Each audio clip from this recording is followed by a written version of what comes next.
ce matin, je propose qu'on puisse réfléchir sur un petit thème. Un petit thème. Qui n'est pas forcément facile, mais qui est important. Parce que c'est un ressenti. En tant que chrétien, on peut ressentir des situations. Alléluia. Mais dans ces situations, Dieu aussi ressent aussi quelque chose. Amen. Et donc ce matin, je propose qu'on puisse réfléchir à une question. Que faire quand la parole de Dieu devient rare? Que faire quand elle devient rare? Parce qu'effectivement, parfois, elle devient rare. Et en fait, c'est bizarre que dans le Nouveau Testament, ou bien dans la vie de l'Église, on puisse même constater que parfois, la parole arrive à tarir. Mais ça arrive quand même. Dans ces conditions, qu'est-ce qu'on doit faire? Quand je n'ai pas encore beaucoup de temps, c'est ce que Dieu a mis sur mon cœur pour partager avec l'Église ce matin. Et je crois au fond de moi que ça répond à une préoccupation. Amen. Il y a au moins quelqu'un qui a pensé que Dieu avait cessé de s'adresser à lui. De sorte à dire que Dieu est fâché contre lui. Quand on était petit, quand on est en boule avec notre camarade, on dit on ne te parle plus. Vous voyez? C'est-à-dire non, on ne t'adresse plus la parole. Parce qu'il y a un conflit qui est né entre nous. Donc il y a quelqu'un qui pense que Dieu se comporte de cette façon à son égard. Et donc il estime que Dieu n'a pas de solution, Dieu l'a abandonné, Dieu l'a lâché, Dieu n'est pas fidèle. Mais ce n'est pas le plan de Dieu, ce n'est pas sa pensée du tout. Et donc ce message vient répondre à cette personne-là qui a eu ce sentiment. Donc, sois attentif et sache que ton Dieu te prend là où tu es et vous continuez votre chemin. Parce que lui, il donne toujours de bonnes nouvelles. Amen. La parole de Dieu n'est jamais mauvaise. Même si ça commence mal, ça finit toujours bien. C'est sa particularité. Alléluia. Et donc, on a des textes qu'on va lire dans le premier livre de Samuel, au chapitre 3. On va lire ça dans les premiers temps. Et après, on va lire 1 Jean 20. Non, 1 Jean 2, versets 20 et 27.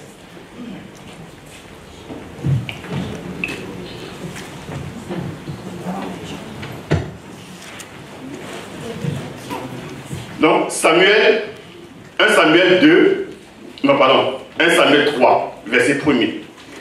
Le jeune Samuel était au service. Est-ce qu'on a prié même pour la parole? On n'a pas prié. Parce que c'est normal. On va prier pour la parole de Dieu.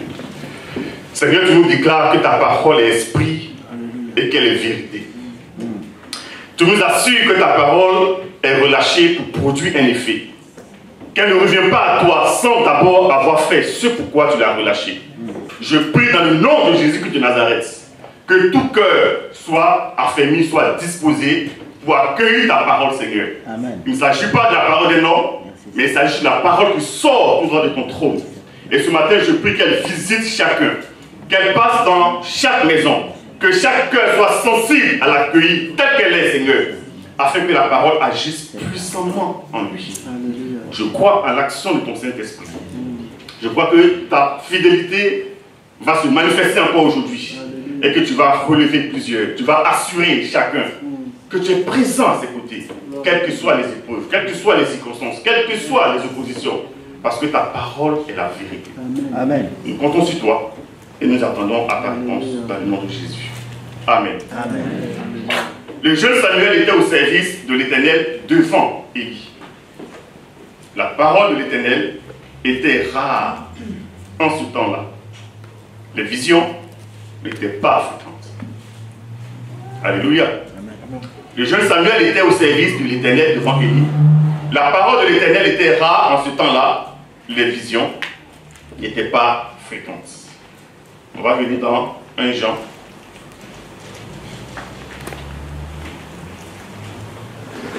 Chapitre 2.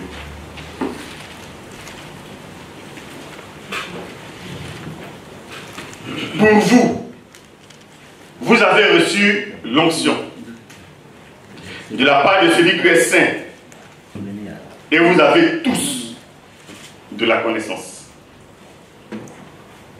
Verset 27. avez reçus de lui demeure en vous. Et vous n'avez pas besoin qu'on vous enseigne. Mais, comme son onction vous enseigne toutes choses, qu'elle est véritable et qu'elle n'est point un mensonge, demeurez en lui, selon les enseignements qu'elle vous a donnés. Alléluia. Voici l'onction en tant qu'enseignant. Et quand on enseigne, il y a forcément des paroles où à tout le monde, il y a des messages qui sont transmis. Et voici un contexte dans lequel Samuel va commencer à être préparé par Dieu pour son prochain ministère.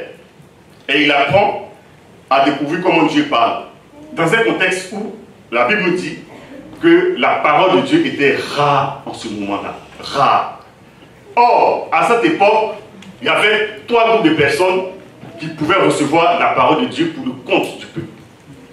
Il y avait les sacrificateurs. Et la royauté est en train de venir. Amen. Et il y avait aussi les prophètes. Et c'est ceux-là qui recevaient la parole de Dieu, conformément à la parole que Dieu avait communiquée à Moïse. Et donc, il l'enseignait au peuple. Et les prophètes qui recevaient par le Saint-Esprit certaines précisions venaient également et les communiquaient au peuple pour les entretenir, pour les conduire, en tout cas pour gérer leur quotidien. Mais dans ce contexte-là, la Bible nous dit que la parole de Dieu était rare. Pourquoi? Elle était rare pour plusieurs raisons, sans doute. Au moins une. C'était une affaire de péché. C'était une affaire d'éloignement de la parole de Dieu. C'était également une affaire de découragement. C'était une fatigue spirituelle. C'était aussi une suractivité. Et ces éléments peuvent également se retrouver aujourd'hui dans notre contexte. Alors que nous sommes dans l'abondance de la parole de Dieu aujourd'hui. Mais à cause de ta suractivité, tu peux ne pas recevoir la parole de Dieu. Et dans ta vie, Dieu peut s'être tué. À cause de ton péché, tu peux ne pas être sensible à la voix de Dieu, à son indication, à son conseil, à ses réprimandes, à ses orientations. Parce que tu as fermé la communication. Et dans ce cas-là, toi aussi, la parole de Dieu devient rare dans ton contexte. Tu es découragé parce que tu attends quelque chose, tu attends une promesse dans son accomplissement. Ça fait 10 ans, ça fait 15 ans, ça fait 20 ans. Tu te dis, ce Dieu-là, c'est un théoricien, il est pour les autres, il est pour mon voisin. Mais en tout cas, il ne voit pas du tout. Tu te trouves dans un contexte où la parole de Dieu pour toi est devenue rare. Or, pendant qu'un prédicateur est en train de relâcher la parole de Dieu, quelqu'un se dit qu'il est béni et qu'il a une réponse à l'action de Dieu. La même parole qui est relâchée, plusieurs personnes peuvent la recevoir différemment. Il y en a un qui va dire, ah, Dieu m'a parlé. Ah, aujourd'hui j'ai fait un bon culte. Ah, je crois que Dieu a répondu à ma prière. Ah, je crois que Dieu a fait ceci. Mais à côté, toi tu peux penser que Dieu ne t'a pas vu. Parmi tous ceux qui sont déplacés, tu peux penser que le dénombrement là t'a sauté. On fait un recensement de ceux qui sont venus au culte le dimanche 27 mai, jour de la fête des mères que les hommes ont boycotté. Et tu penses que Dieu ne t'a pas calculé. Tout simplement parce qu'il y a un préalable qui n'a pas été fait. Tu es en situation d'assèchement de ta communion avec Dieu. Dans l'Ancien Testament, ça existe. Dans le Nouveau Testament, ça existe. Dans l'Ancien Testament, moi je peux l'admettre. Parce que tout le monde n'était pas en relation avec Dieu. Il y avait des intermédiaires. Mais dans le Nouveau Testament, tous ceux en tout cas qui ont fait la paix avec Jésus, qui l'ont accepté comme Seigneur et Sauveur, normalement, le ciel est ouvert et ils peuvent aller puiser leurs paroles pour conduire le quotidien. Amen. Mais on sent que parfois il y a ce blocage. Pourquoi?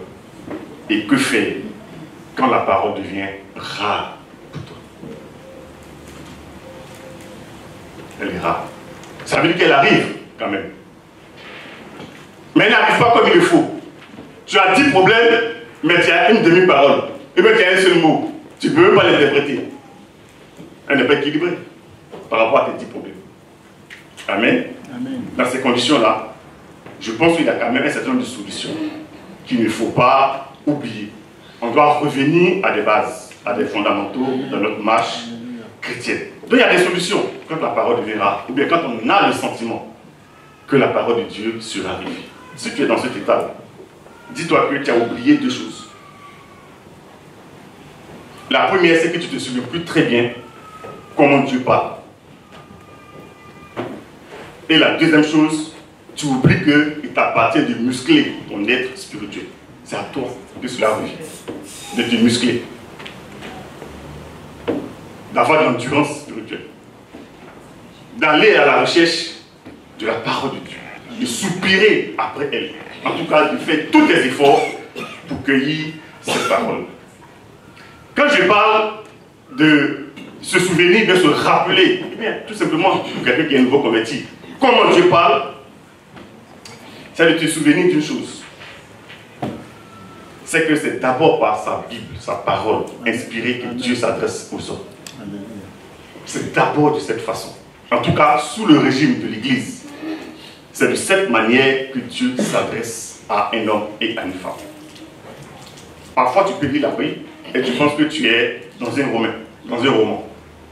Tu peux en train de lire la Bible et tu veux la commenter comme un écrivain, comme un commentateur, alors qu'il ne s'agit pas du tout de ce registre-là. Alléluia. Or, la parole de Dieu a deux aspects. C'est-à-dire la Bible qu'on a, elle a deux aspects. Elle est générale d'abord, c'est-à-dire c'est pour tout le monde. Mais dès l'instant où tu l'as saisie, normalement, elle devrait devenir particulière pour toi. Normalement. Mais pour que ça passe du général au spécifique, il faut quelque chose. Il faut un petit point que parfois nous ignorons. Donc la parole de Dieu, qui est générale, on l'appelle tout simplement le gosse de Dieu. Alléluia. C'est-à-dire c'est la parole de tout le monde. On lit le même passage. Mais on ne comprend pas le passage de la même manière. Alléluia. Et même toi qui as l'habitude de lire ce même passage, le lendemain tu peux revenir sur lui et ne pas le comprendre comme tu l'avais entendu la précédente fois. Pourquoi? Parce que la parole, quand elle se révèle, elle prend une autre appellation. Amen. Elle devient ce qu'on appelle un rhéma. Un rhéma, c'est quand Dieu lui-même, par son esprit, déclenche une révélation dans ton contexte particulier à l'égard de cette parole. Et elle devient une réponse pour toi dans un contexte. Donc c'est une parole de Dieu pour toi. Alléluia. Amen. Mais pour cela, il faut que tu saches qu'il y a l'onction de Dieu qui est en toi. Et que l'onction de Dieu t'enseigne toutes choses. On l'a vu tout à l'heure. L'onction est là. Mais souvent on ne sait pas que nous sommes en capacité d'accueillir la parole de Dieu comme Dieu le souhaite. Alléluia. Amen. Deuxième élément qu'il faut dépoussiérer pour savoir comment Dieu parle, c'est que c'est par le Saint-Esprit que Dieu éclaire ses enfants. La Bible peut être un livre de morale. Tu peux te comporter là-dessus. Tu peux ne pas tuer, tu peux ne pas voler. C'est pas mauvais. Tu n'auras pas de difficultés avec tes voisins. La police ne viendra pas chez toi. Tu es un citoyen correct. Nous ne sommes pas dans la morale. Nous sommes dans le spirituel. Nous sommes là pour annoncer la bonne nouvelle. Nous sommes là pour lutter contre les œuvres des ténèbres. Nous sommes là pour délivrer les hommes qui sont opprimés. Nous sommes là pour guérir les malades. Alléluia. Donc on passe au-dessus de ce qui est habituel aux hommes. Et le Saint-Esprit est là pour nous aider. Et c'est ce Saint-Esprit-là qui parle au travers de toi. C'est-à-dire, la parole de Dieu te vient dans ton oreille, mais ton cœur, à un moment donné, l'accueille de façon différente. Je ne sais pas si j'utilise bien les mots pour traduire ce que je veux dire. C'est-à-dire que le Saint-Esprit, quand il fait son travail, c'est-à-dire l'onction de Dieu, dans son aspect intérieur, prépare ton cœur, laboure tes pensées, de sorte à accueillir la parole de Dieu quand elle est prêchée, quand elle est lue, quand elle est méditée, d'une façon différente, mais qui vient comme une solution à un contexte bien précis qui te concerne. Amen. La difficulté, c'est que tu n'as pas la confiance suffisante. La difficulté, c'est que tu ne veux pas t'appuyer sur ce ressenti-là. Tu estimes que c'est forcément de façon extérieure que tu dois recevoir une direction de la part du Seigneur. Ce n'est pas toujours le cas. On sait que la parole de Dieu aussi, elle vient par la manifestation des dons spirituels. On en parlera tout à l'heure. mais principalement pour celui qui a fait la paix avec le Seigneur, qui est né de nouveau, son esprit a changé. Spirituellement, il n'est plus pareil comme avant. Et donc l'Esprit de Dieu est en lui. C'est à lui de faire confiance à la manifestation de l'onction intérieure. Alléluia. Amen. Et une autre façon donc, de savoir comment Dieu parle, c'est par les dons spirituels des croyants. Il y en a 9. Il y en a 9. Ça se manifeste à l'église. Ça se manifeste dans les cellules. Ça se manifeste pendant des temps de prière. Parfois même, ça se manifeste seul. Tu peux être dans le train en train de méditer et tu reçois une direction de la part du Seigneur. Un don spirituel se manifeste et ça peut être au profit d'un inconverti, tout comme ça peut être toi-même à ton profit. Donc Dieu parle également de cette façon. Ce qui veut dire que quand tu viens à l'église, en principe, tu dois te dire que normalement, tu dois ressortir avec une parole. Et tu dois aspirer à cela. Parce que Dieu utilise plusieurs personnes. Il les prépare à accueillir une parole et à les faire sortir de sorte à pouvoir répondre à une préoccupation de ta part. Alléluia. Amen.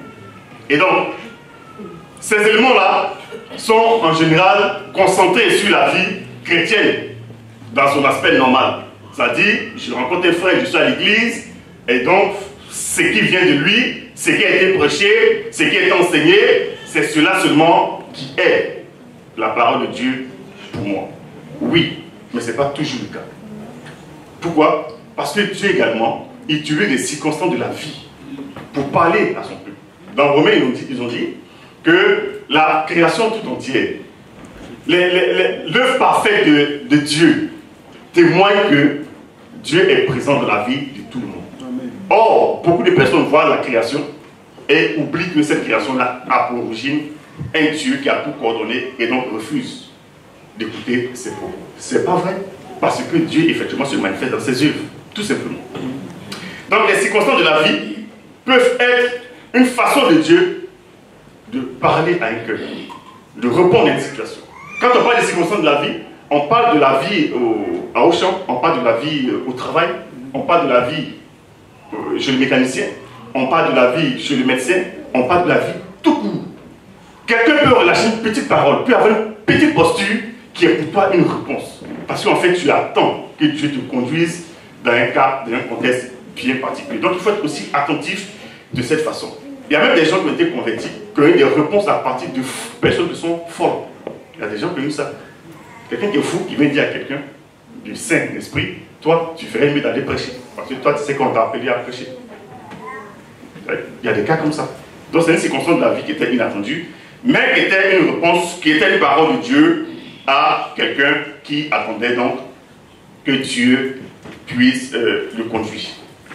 Alors quand on se rend compte que bien que nous soyons chrétiens, que nous soyons dans un temps où la parole de Dieu est relâchée par la prédication, par les dons spirituels, où il y a Internet, où il y a toutes sortes de ministères qui sont apparus, on n'a pas besoin d'être physiquement présent là où le prédicateur parle, mais on entend. Et même, il y en a à la date d'aujourd'hui qui écoutent des prédications de 1950 et qui sont guéris à travers les médias. Ça existe encore aujourd'hui.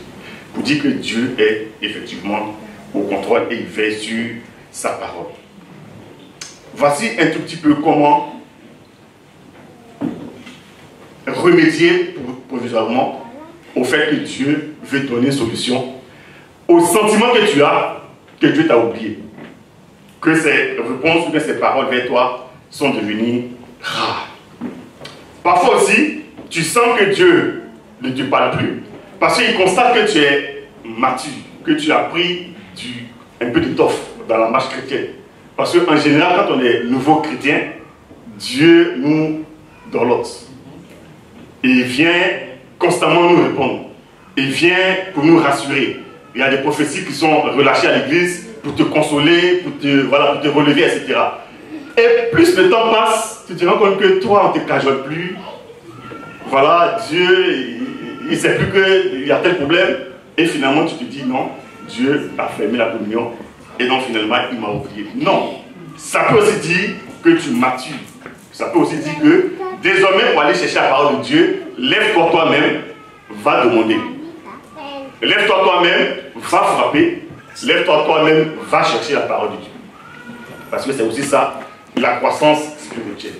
Amen. Mais savoir comment Dieu parle n'est pas suffisant. C'est à nous aussi de nous assumer, parce qu'on a une responsabilité dans l'écoute de la parole de Dieu. Et donc, il nous appartient de muscler, de faire des exercices sur l'écoute de la parole de Dieu. Amen. Sur l'écoute de la parole de Dieu. Dans un premier temps, il faut d'abord avoir une totale confiance en Dieu. Une totale confiance en Dieu. Avoir confiance en Dieu, ça veut dire que, quelles que soient les circonstances dans lesquelles je suis, Dieu est là aussi. Amen. Que ce soit bon, que ce soit mauvais, que je sois dans l'hésitation, dans tout ça, Dieu aussi est là. Amen. Et il me regarde faire. Dès l'instant où on a cette conviction, l'autre étape devient plus facile. Mais quand ce préalable n'est pas assis, n'est pas posé, c'est compliqué pour toi de te dire que Dieu est en train de te parler d'une façon ou d'une autre. Parce que tu te dis, il n'est même pas là même. S'il n'est pas là, tu ne peux pas poser. Si tu ne vois pas, tu ne peux pas te dire qu'il est conscient de ce qui t'arrive ou de ce qui ne t'arrive pas.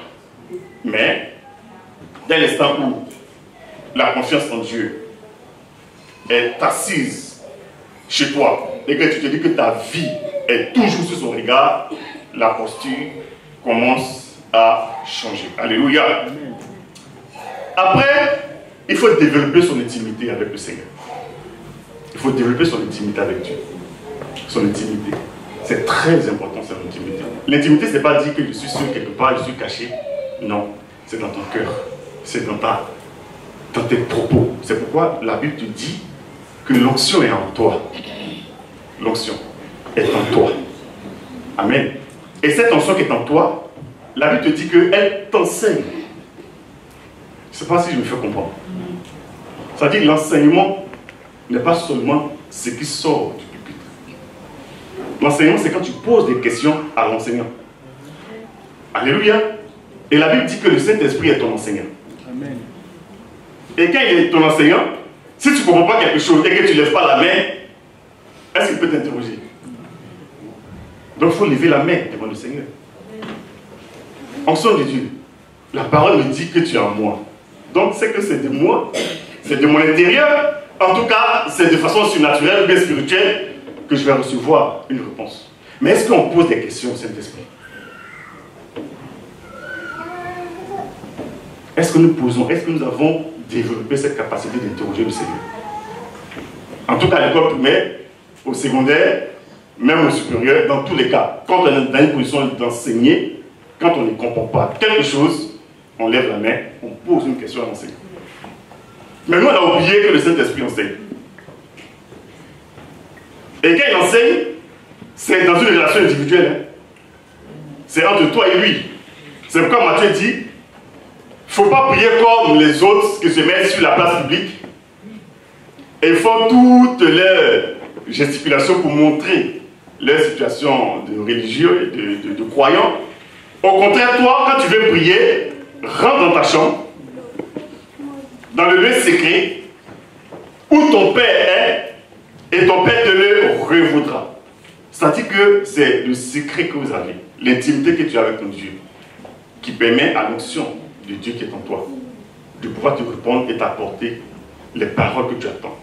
Pour ne pas que les paroles soient rares. S'il n'y a pas de questions, les paroles peuvent être rares. Or, les questions, c'est de toute nature. C'est de toute nature. Parce que le Saint-Esprit prend tout le contexte de notre vie. N'importe quelle question peut être soumise à l'Esprit de Dieu. Dans notre cœur. On n'a pas besoin forcément d'ouvrir la bouche. Mais on peut demander au Seigneur que faire. Et ça ne veut pas dire qu'il faut forcément attendre une réponse en étant bras croisés. Sinon, non, c'est pas ça. Mais il faut prendre l'habitude de poser des questions à notre enseignant, qui s'appelle le Saint-Esprit. Et dimanche dernier, le pasteur nous l'a rappelé que quand Jésus montait, ce n'est pas un prophète qui a confié son église. Il a confié son église au Saint-Esprit. Ça veut dire que toi, tu es sous la garde du Saint-Esprit. Tu es sous la surveillance de l'Esprit de Dieu. Et tes conduits, le GPS de Dieu est sur toi. Mais toi, en retour, tu oublies que tu dois entretenir une intimité, une communion avec lui. Et que tu dois forcément entendre les réponses qu'il a pour toi dans les contextes que tu traverses. Alléluia. Amen. Dès l'instant où tu as commencé à développer cela, tu te rends compte que quand la parole de Dieu te dit, dans Josué 1, verset 8, que celui de la loi ne s'éloigne pas de ta bouche, ça veut dire qu'en réalité, chaque fois que tu as une entreprise, il faut solliciter le contexte biblique qui correspond à ce que tu veux initier.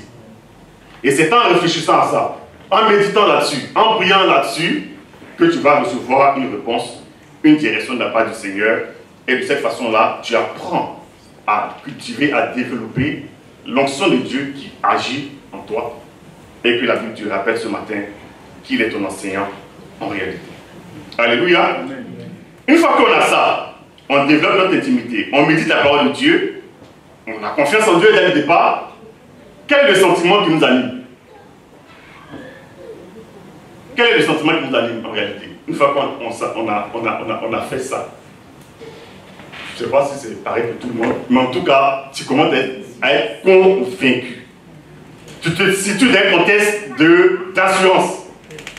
Tu es rassuré, tu sais que c'est ce que tu dois faire. Même si ton voisin, même si ton épouse, même si ton mari ne te comprend pas, mais toi tu sais que c'est ça la posture. Même si au travail, c'est pas de cette façon qu'on fait d'habitude, toi parce que tu as réfléchi, tu as médité, tu t'es ouvert au Saint-Esprit, tu as posé des questions, tu as présenté la situation sur tous ses aspects, et au fur et à mesure tu sens en toi une certaine paix, une conviction, une sérénité. Normalement, ça te montre comment tu dois agir par la suite. Et justement, l'apôtre Paul dit, tout ce qui n'est pas fruit de conviction est péché. C'est-à-dire, si tu es convaincu de quelque chose et que tu n'agis pas selon ta conviction, tu pêches. C'est-à-dire, tu rates le but, tu fais autre chose. Et ça, le Saint-Esprit va nous aider à ne pas en arriver à cela. Alléluia. Amen. Et autre chose pour muscler son esprit spirituel, c'est d'avoir confiance. C'est-à-dire que tu peux te tromper, tu peux avoir une conviction erronée, mais tu es de bonne foi. Tu es convaincu que Dieu t'a parlé de cette façon, mais en fait, il ne t'a pas parlé de cette manière. Mais tu agis quand même par conviction. Dieu dit, voici quelqu'un qui a la foi. Mais il s'est trompé. Mais je l'accompagne, comme je suis l'enseignant, je suis le formateur, je continue de le guider, de sorte à ce qu'il ait de meilleures positions et puisse développer sa capacité de savoir comment je m'adresse à lui. Dieu ne s'adresse pas de la même façon à tout le monde. Chacun a son tempérament, chacun a son caractère, chacun a son histoire, chacun a eu ses chocs, chacun a sa manière de rire. Il y en a qui sont bizarres, il y en a qui sont autre chose. Alléluia. Mais Dieu parle à tout le monde. Amen. Et donc, une fois que tu es convaincu, tu dois poser des actes. Parce que la foi, sans les œuvres, n'est pas de foi. Dieu est un Dieu matériel, c'est un Dieu concret. Il veut voir la transformation. Quand tu dis que tu es nouveau converti, tu es devenu fils de Dieu, tu as donné ta vie au Seigneur, ça se sent dans tes actes. C'est pourquoi la Bible dit, par la puissance de la parole qui agit en moi. Qui agit en moi. C'est-à-dire, tes convictions, tes ressentis, ta pensée se modèle à l'image de ce que Dieu veut. Si tu étais Rasta au début de ta vie chrétienne, on peut te laisser Rasta. À un moment donné, tu vas te dérastariser. Je ne sais pas si c'est ça. Tu vas te dérastariser. Pourquoi? Parce que toi-même, au fond de toi, amen, tu sauras que à un moment donné, ta posture n'est plus agréable à ton Dieu. Tu le ressens. Par contre, si nous qui sommes un peu doyens dans l'affaire, on vient et on te dit, tu me coupes ces cheveux-là, allez, dehors, ici, non, c'est pas pour ce genre de cheveux. Mais on va te frustrer. On va te frustrer. Et tu vas te dire, mais c'est qui? Ils disent, ils aiment Dieu, et puis ils n'aiment pas. Parce que lui, il n'a pas encore compris. Donc, ce de Dieu en lui n'a pas encore travaillé. Il n'a pas encore compris. Et donc, voici quelqu'un qui risque de ne plus revenir à l'église.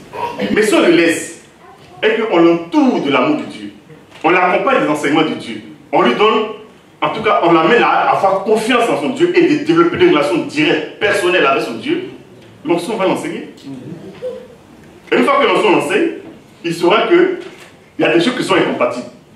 Et il va commencer à laisser. S'il était lié par d'autres formes de péché, au fur et à mesure, ces péchés vont se dégager. C'est quoi la puissance de Dieu agit en nous?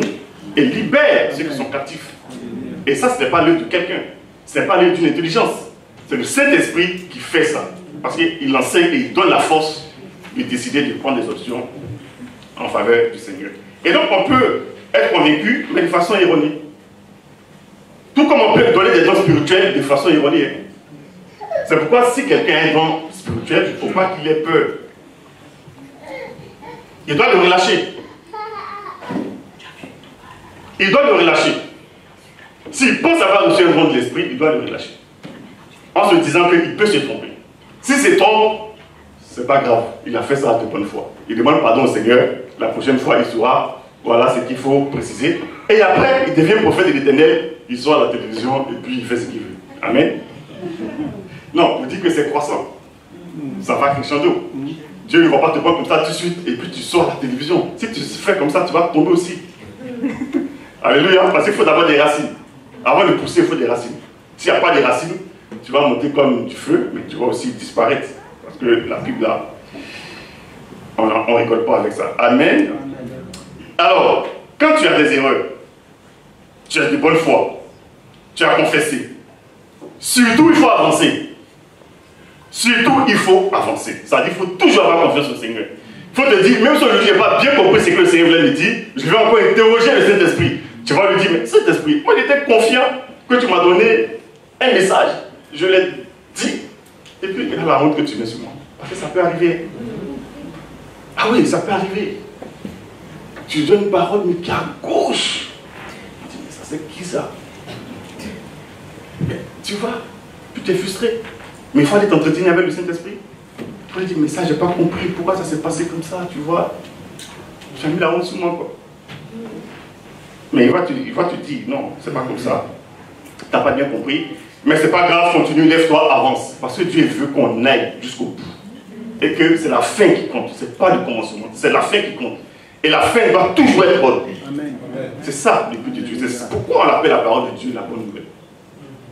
Une fausse nouvelle, elle est là pour effrayer jusqu'à la fin. Elle t'effraie de sorte à prendre une attitude de défaite. Mais Dieu dit, nous, on doit aller de victoire en victoire, de gloire en gloire. Donc notre orientation, on la connaît. C'est qu'à la fin, ça doit être bon.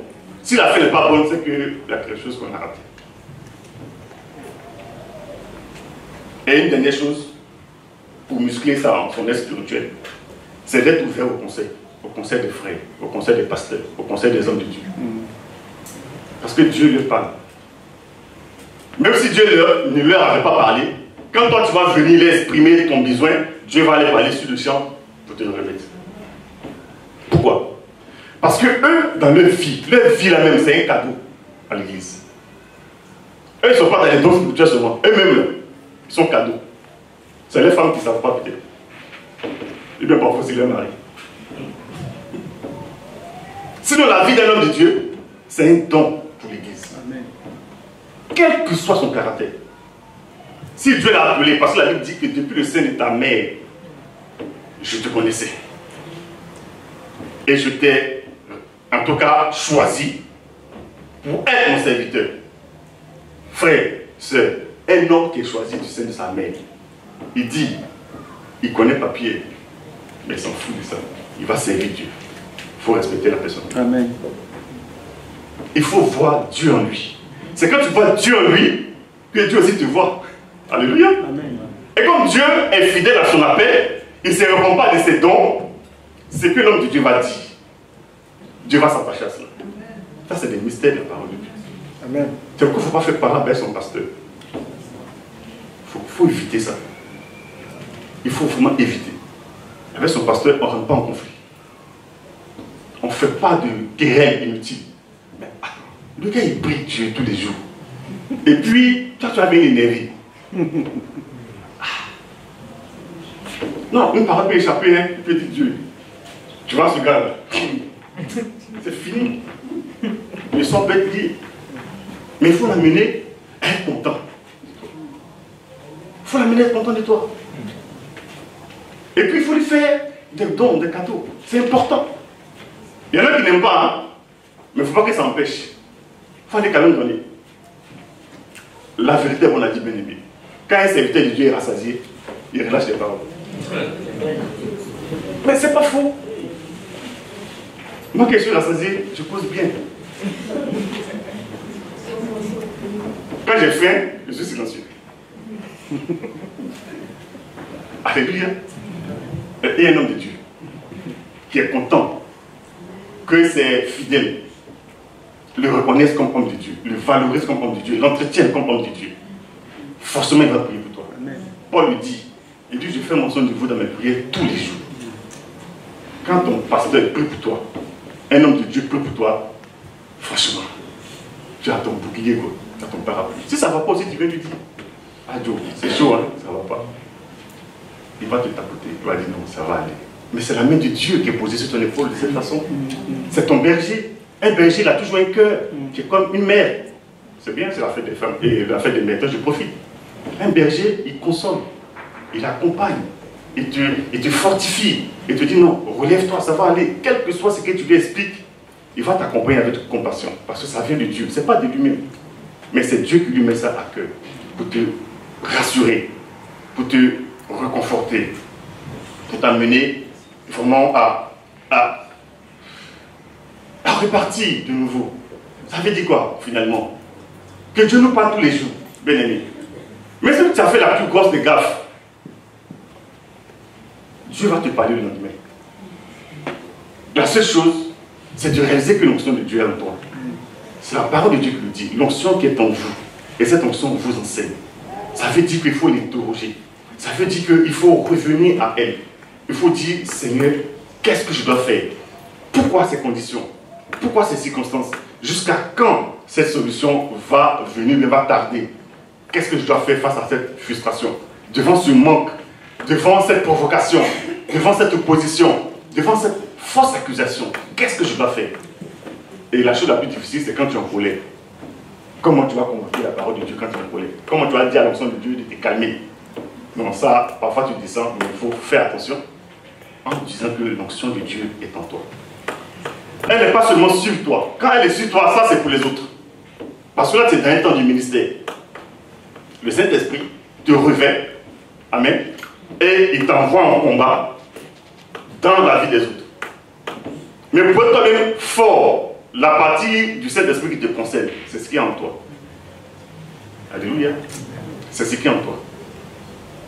Si tu parles trop, et que tu sais très bien que tes amis disent que tu parles trop, demande au Saint-Esprit de calmer tes paroles. Ça va changer. Ça va changer. Il y a des gens qui ne peuvent pas laisser une situation passer. Ils ne tiennent pas. Le Saint-Esprit va te changer. Il y en a qui ont toujours peur. La Bible dit, on n'a pas reçu un esprit de timidité, mais un esprit de force. Donc, il y a des timidités qui ne sont pas normales. Ça aussi, le Saint-Esprit peut venir réparer. Alléluia.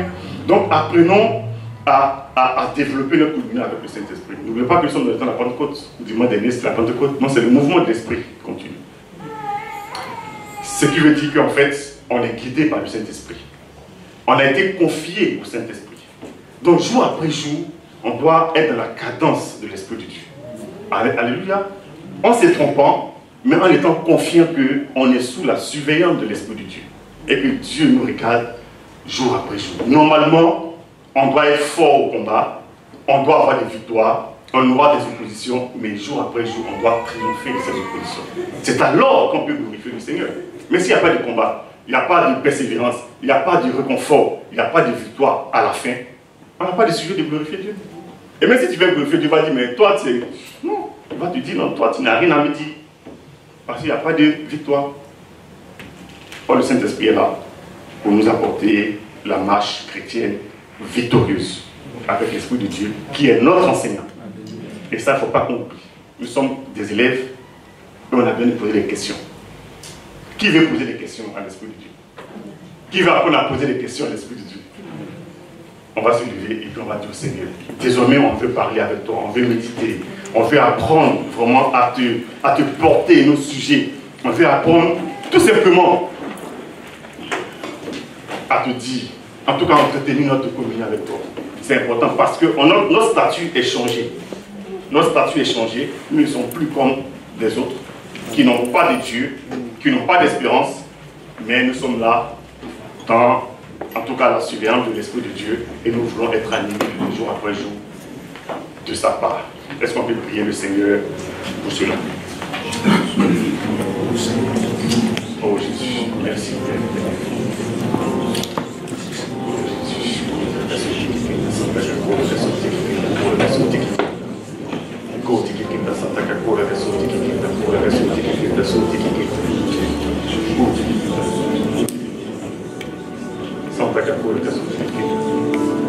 Merci Seigneur Jésus. Oh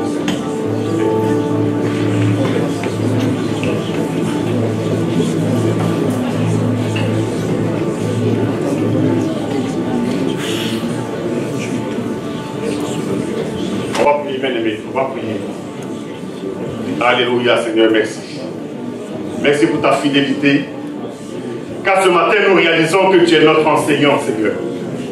Oui, nous sommes tes élèves. Nous sommes des apprenants. Nous sommes ceux-là que tu veux former. Nous sommes ceux à qui tu veux apporter des réponses. Tu veux simplement que nous puissions lever les mains. Tu veux simplement que nous puissions ouvrir la bouche. Pour te dire, Seigneur, pourquoi ceci? Pour te dire, Seigneur, comment cela? Pour te dire, Seigneur, avec qui, avec quoi et quand cela? Car nous voulons marcher jour après jour avec toi. Car nous voulons t'animer de ton esprit, Seigneur. Oh, mon Dieu, notre roi. Oui, nous voulons marcher. Nous voulons demeurer. Nous voulons, oh mon Dieu, être assistés par ton esprit. Oui, parce que tu nous as guéris. Parce que tu nous as sauvés. Parce que tu nous as bénis, Seigneur. Nous voulons tous les jours avoir des sujets de louer ton nom. Nous voulons jour après jour avoir des sujets de te célébrer, Seigneur. Oui, nous voulons remporter victoire sur victoire. Avec l'appui, avec l'assistance de ton Saint-Esprit. Oui, parce que tu nous as sauvés. Oh Seigneur, ce matin, nous voulons marcher avec toi. Oui, quand nous avons l'impression que ta parole est rare. Oh Seigneur, tu nous demandes simplement de lever la main. Tu nous demandes simplement de lever la main. Et de te poser des questions. Parce qu'au préalable, tu as payé le prix. Parce qu'avant toute chose, Seigneur, tu nous as aimés en premier. Et nous voulons te remercier ce matin. Merci Seigneur. Oh Jésus, merci ce matin. Merci Seigneur. Oh Dieu de gloire. Oh Seigneur, merci. Oh Jésus, merci ce matin. Oh Jésus, merci ce matin. Oh oui Seigneur, c'est vrai ce matin, voici devant toi. C'est vrai Seigneur. Car cette vie vient de toi Seigneur Jésus. Oh oui Seigneur, c'est vrai, cette vie vient de toi ce matin. Seigneur, cette victoire est communiquée par l'enseignement de ton esprit, Seigneur Jésus. Et nous voulons demeurer des victorieux, Seigneur. Oh Jésus. Oh oui, c'est vrai, Seigneur Jésus. Oh oui, nous voulons louer, nous avons des sujets de louange, Seigneur.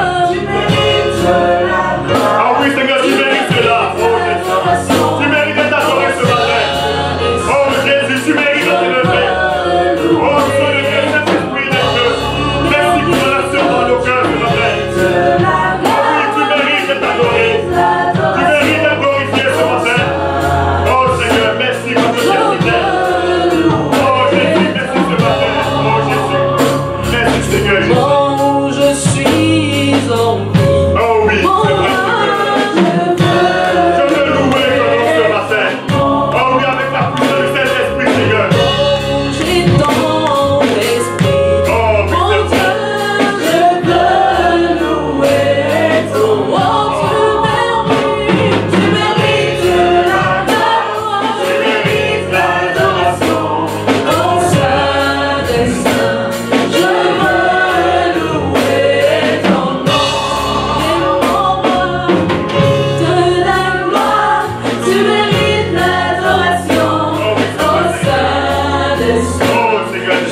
apprendre à lever la main devant le Saint-Esprit.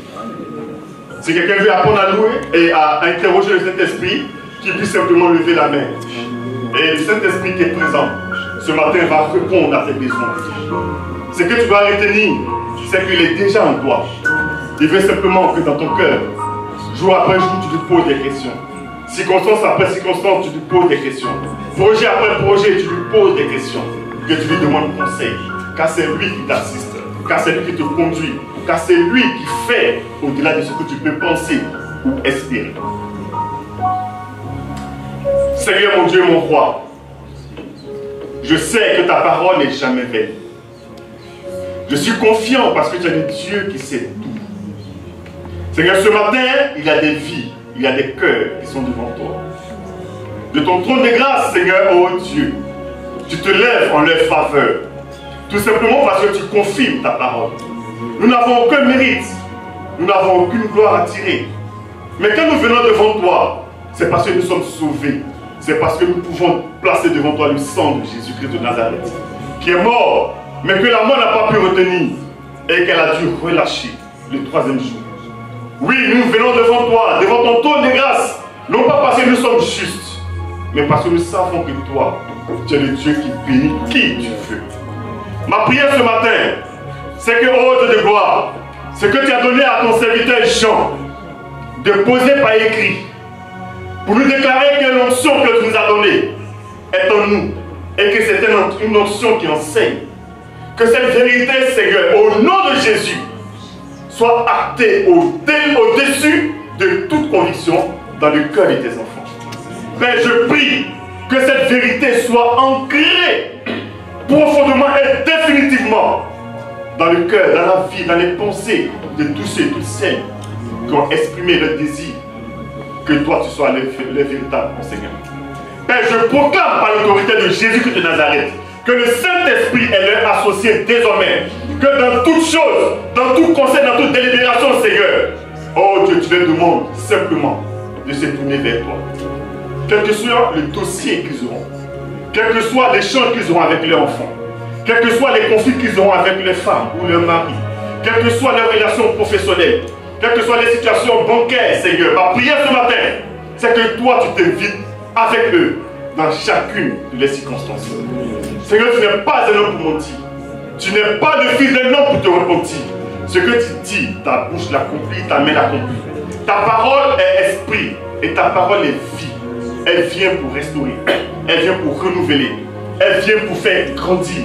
Elle vient, Seigneur, pour donner la vie. Et ta parole me dit que cette vie que tu donnes, tu la donnes avec abondance. Je prie que la parole ne soit plus tarie dans la vie de tes enfants. Que chaque fois qu'il y a un besoin de paroles, qu'ils puissent lever la voix, la main et demander au Saint-Esprit qu'elle les soutient, qu'elle les gardiens de pouvoir apporter une réponse. Donne-leur d'avoir un cœur attentif à tes réponses, car tu parles tantôt d'une façon, tantôt d'une autre manière. Tu peux parler par un serviteur, tu peux parler par une prédication, une parole prophétique peut être relâchée. Mais Seigneur, tu choisis la méthode, tu choisis le moment et tu choisis le moyen.